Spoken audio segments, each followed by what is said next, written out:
Greetings, Wellspring family. I'm Bob Schissler, and I'm one of your elders. In these days leading up to Resurrection Sunday, we're encouraging people to be thinking about what the Lord was doing and what was happening in those days leading up to his death and burial and resurrection. And so today I'm going to ask us to consider John chapters 13 through 17. This is called the Upper Room Discourse. Now, in the other Gospels, Matthew, Mark, and Luke, there's also an upper room discourse, but it was very short. For example, Matthew and Mark, these are only 10 or 11 verses, and what happens in those two Gospels is Jesus tells the fellows that someone's going to betray him, and then he walks them through the Lord's Supper, what we call communion. And then it says they sang a hymn and went to the Mount of Olives, and that's it. Luke goes into a little more detail. He does the same thing, but when he mentions the betrayal, the disciples start having a conversation about who is it going to be, and then they start to argue. It says a dispute arose among them about who was going to be the greatest. Also in Luke, he tells Peter that he's going to deny him 3 times. But it's only about 36 verses, where John takes 5 chapters.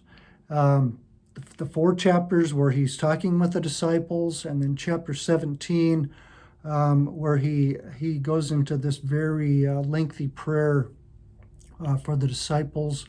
And frankly, if you look at the words, it's for us also. So, John 13 starts off with this verse. Now, before the feast of the Passover, Jesus, knowing that his hour had come, that he should depart out of this world to the Father, having loved his own who were in the world, he loved them to the end. I love these chapters. If you look at Jesus in this time, what you see is just this tremendous love for the disciples. You see an intimacy. You see him trying to encourage them and give them hope.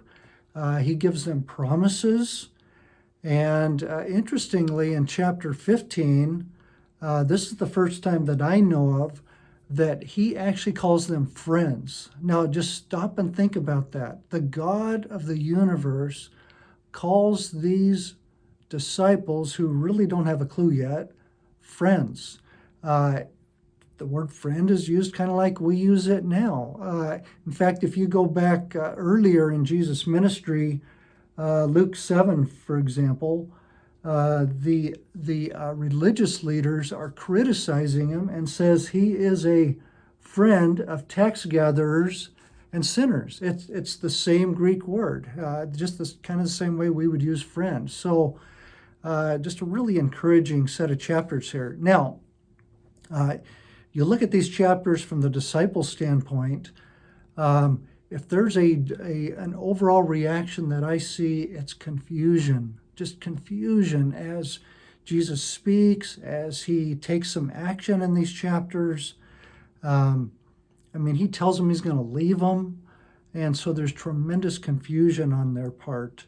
And so it's just really a great time to sit down and meditate on this.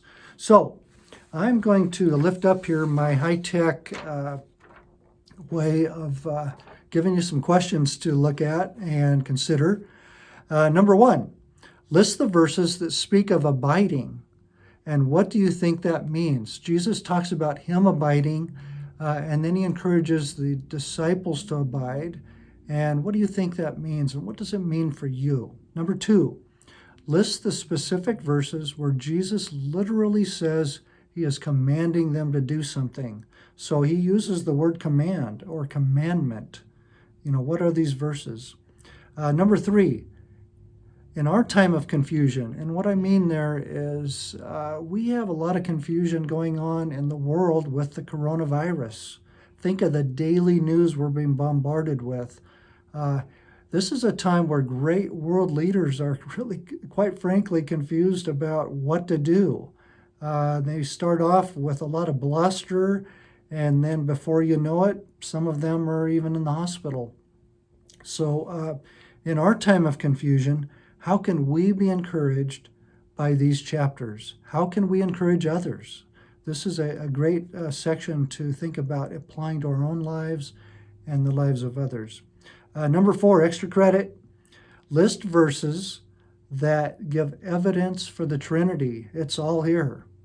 I'd love you to communicate with me. It's bschissler@wbf.church. And I'll use the same words that Jesus used, friends. I just really want to count it a privilege again to serve you. And may God bless you. Have a great resurrection week.